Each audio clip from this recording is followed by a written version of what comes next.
सुख समृद्धि विज्ञान चैनल में सभी सुधी दर्शकों का मैं सुशील कुमार शर्मा हार्दिक स्वागत करता हूं। इस वीडियो में मैं जिस साधना को बताने जा रहा हूं उसका नाम है शकल यक्षिणी साधना। देखिए साधकों, मैं अपने थंबनेल में या वीडियो के बीच में किसी यक्षिणी, अप्सरा इत्यादि की फोटो का प्रयोग नहीं कर रहा हूं। जब ये आपके सामने आएंगी तब आपको इनके बारे में स्वतः ही ज्ञान प्राप्त हो जाएगा, आप उनको देख सकेंगे। क्योंकि अभी कम्युनिटी गाइडलाइंस की एक स्ट्राइक आई थी, मेरा एक वीडियो डिलीट हो चुका है, तो मैं इस प्रकार का खतरा नहीं लेना चाहता। और दूसरी बात ये कि मान लीजिए कोई भी नेट से फ़ोटो ले करके अब वही फ़ोटो लक्ष्मी जी के रूप में दिखाई जा रही है, वही फ़ोटो पार्वती जी के रूप में दिखाई जा रही है, वही फ़ोटो राधा जी के रूप में दिखाई जा रही है, वही फ़ोटो यक्षिणी के रूप में दिखाई जा रही है, वही फ़ोटो अप्सरा के रूप में लोग दिखा रहे हैं। मैं ऐसा नहीं कर सकता और कोई मुझे कॉपीराइट दे ये मुझे अच्छा नहीं लगेगा। इसलिए मैं केवल ज्ञान की बात करता हूँ। जब आपको ये चीज़ लाभ प्राप्त होगा तो आप स्वयं जान जाएंगे कि इनका स्वरूप क्या है। यहाँ पर केवल बात हम करेंगे उनके बारे में, उनकी साधना के बारे में। तो इस यक्षिणी का नाम है शकल यक्षिणी और इसकी साधना के बारे में मैं आपसे बात करने जा रहा हूँ। इस यक्षिणी की साधना प्रेमिका या पत्नी के रूप में ही होती है और आपको ध्यान देना चाहिए कि आपको चंपा का पौधा लाना है। चंपा, जैसे चंपा चमेली होती है, जैसे चंपा जो आधी रात को फूलती है उसका पौधा अपने यहाँ लगाना है, या जहाँ पर ये पौधा हो वहाँ पर जाना है। उसके नीचे वही सफाई करनी है, गाय के गोबर से लीप करके पवित्र शुद्ध करना है और उसके नीचे आपको बैठ करके आपको गूगल ले जाना है, गूगल की धूप देनी है। यानी कि जब तक आप जप करेंगे तो गूगल उसमें सामने जलता रहे, बड़ी सुगंधित आपको वहाँ पे खुशबू होगी। इस काम को ये भी कर सकते हैं कि चंपा का गमला ले लें, अपने कमरे में लगा सकते हैं, ये काम कर सकते। लेकिन जो गूगल की धूप देंगे तो कमरा बंद अगर होगा तो फिर ये धुआं आपको परेशान कर सकता है। इसलिए अच्छा यही होगा कि ये खुले स्थान पर, अच्छी जगह पर आप बैठें और गूगल की धूप देते हुए इनका जप करना है। अब जब ये देवी, सारा मैं बताऊंगा कितने दिन करना है और कितने दिन में ये सिद्ध हो जाएंगी। इसमें कुछ रहस्य है जो मैं खुल के नहीं बता रहा हूँ। लेकिन जब ये देवी प्रकट होगी आपके सामने तो आपको चंदन को पानी में घिस करके पहले से रख लेना है और उसका अर्घ्य उनको प्रदान करना है।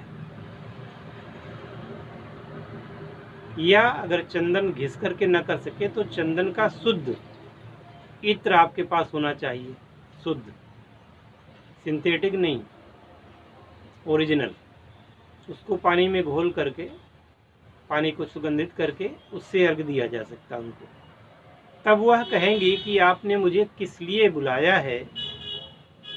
तो अब आप वहाँ पर 3 रूपों में से कोई रूप, 3-4 रूपों में से कोई रूप उनको बता सकते हैं कि मैंने आपको माता के रूप में बुलाया है। अगर माता के रूप में आप बुलाए हैं तो देवी 18 लोगों के भोजन, नित्य प्रति, वस्त्र, आभूषण और धन प्रदान करती है। अगर आपने उनको बहन के रूप में ध्यान किया है, उनको माना है, तो आपको वो ऐसे रसायन प्रदान करेगी जिससे कि निधि दर्शन कर सकते हैं, यानी आंखों में लगा करके कहाँ पर धन खजाना है वो देखा जा सकता है। बहन के रूप में इसे प्राप्त करने पर यह आपको सुंदर स्त्रियों से मिलाप कराएंगी, सुंदरी स्त्रियों से आपके संपर्क बनाएगी और धन और कुछ दुर्लभ सामग्री भी आपको प्रदान करेगी। ऐसी सामग्री भी प्रदान करेगी जिसे कि आप प्रयोग करके पूर्ण स्वस्थ होंगे और जरा और मृत्यु का भय आपको नहीं रहेगा। हालांकि मृत्यु तो एक न एक दिन होनी है, पर कहने का तात्पर्य यह है कि जब तक आप जिएंगे स्वस्थ होकर जिएंगे। और इनसे आप ये भी कह सकते हैं कि मुझे इतने वर्ष की आयु चाहिए, 100 वर्ष की चाहिए, 200 वर्ष की चाहिए, 300 वर्ष की चाहिए, ये प्रदान करने में सक्षम है। अब अगर पत्नी के रूप में आप इनको मानते हैं तो यह पत्नी के रूप में सिद्ध हो करके आपको दिव्य पदार्थों को भेंट करती है, आपको अपने साथ ले जा करके अपने लोक में वहाँ भ्रमण कराती है, देवी देवताओं के दर्शन करवाती है। जो व्यक्ति इनको पत्नी के रूप में प्राप्त करना चाहता है उसके लिए आवश्यक निर्देश है कि किसी भी मंदिर में जाए, देवताओं के मंदिर में, वहाँ पर जाकर के सफ़ेद आसन बिछा दे, यानी कि सैया बिछा दे, उसमें सफ़ेद पुष्पों को, चमेली वगैरह के पुष्पों से उसमें आपूरित कर दे और चंदन का इत्र होना चाहिए। सफ़ेद पुष्पों से इनकी पूजा करे, सफ़ेद वस्त्र अर्पित करे और सामने बैठ करके जप करना चाहिए। जब ये देवी सिद्ध होगी, आपके पास आएगी, तब यह आपके साथ प्रलय निवेदन करेगी। तो उस समय प्रलय निवेदन के पश्चात ये आपके साथ वो सभी कार्य करेगी जो कि एक पत्नी करती है। ऐसा शास्त्रों में उल्लेख है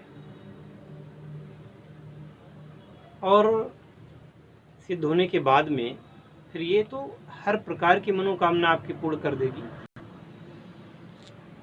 क्या धन, क्या वैभव, क्या साम्राज्य, कि कुछ भी प्रदान करने में समर्थ है। मैं समझता हूँ कि साधकों को इस प्रकार की साधना अगर वो करता है तो जीवन के सारे कष्ट दूर हो जाते हैं और इस यक्षिणी की साधना करने से आयु तो बढ़ती ही है, साथ में अगर इनसे ये कहते हैं कि मेरी आयु कम लगे तो भले ही उसकी उम्र 50 वर्ष की हो, इनके सानिध्य के फलस्वरूप वह व्यक्ति कम उम्र का दिखेगा, यानी पूर्ण स्वस्थ और जवान दिखेगा।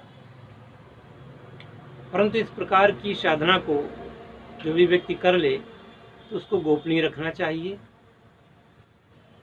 क्योंकि जैसे ही आप इस प्रकार की साधना को दूसरों को बताते हैं तो आपकी साधना खंडित हो सकती है। इसलिए पूर्णतया इस साधना को करने वाले व्यक्ति को पूर्णतया गोपनीयता रखनी चाहिए। हमारे शास्त्रों में जो साधना पद्धतियां हैं अपने आप में दुर्लभ हैं, अद्वितीय हैं। तो बहुत सारे लोग इनकी गूढ़ता को समझ नहीं पाते और उनको गलत समझ लेते हैं। लोगों के अंदर वो धैर्य नहीं होता तो निंदा भी करते हैं ऐसी साधनाओं की। परंतु जो लोग एकाग्र भाव से लगे रहते हैं वह लोग अवश्य में सफलता प्राप्त करते हैं। और किसी एक साधना की दीक्षा ली है तो उस साधना को करें, 1 बार करें, 2 बार करें, 3 बार करें। ऐसा नहीं है कि प्रथम बार में ही किसी को सफलता मिल जाती है, किसी को कई बार साधना करनी पड़ती है। और किसी साधारण मानव की स्त्री से भी अगर आपको विवाह करना है तो वह एकदम तो ऐसे प्राप्त नहीं हो जाती है, आपकी हैसियत देखी जाती है। हर एक स्त्री से आप विवाह नहीं कर सकते जो आपकी कैटेगरी की होगी, धन संपत्ति में आपके बराबर की आपसे निम्न में होगी, वही कन्या के घर वाले आपका वर्ण करेंगे।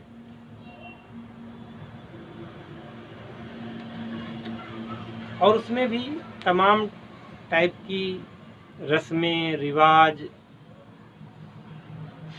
और अपेक्षित समय होता है कि इतने दिनों बाद होगा। ये तो दिव्य कन्याएं हैं। इन दिव्य कन्याओं को सिद्ध करने के लिए आप में धैर्य तो होना ही चाहिए और एकात्म भाव से। अब ऐसा नहीं कि आज इस एक क्षण की साधना कर ली, कल उस अप्सरा की साधना कर ली, परसों उसकी साधना कर ली। ये इस प्रकार से करने से आप कहीं पर भी सफल नहीं हो सकते।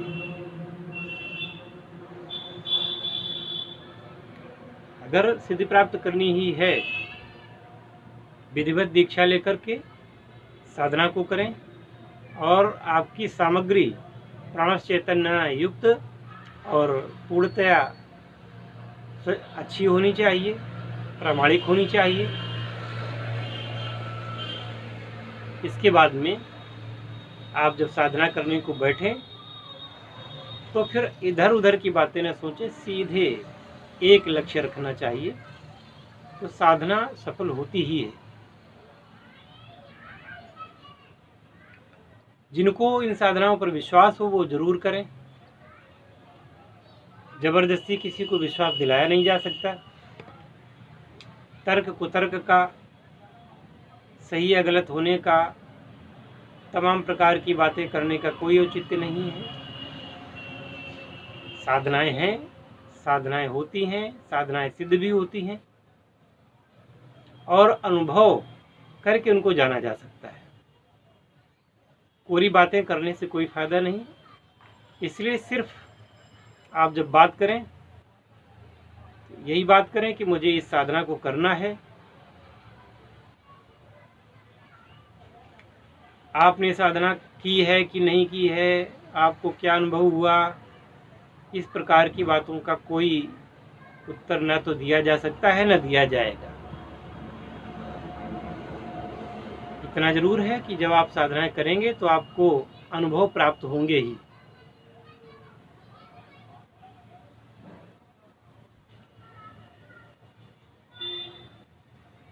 अनुभव में कोई कमी नहीं रहेगी।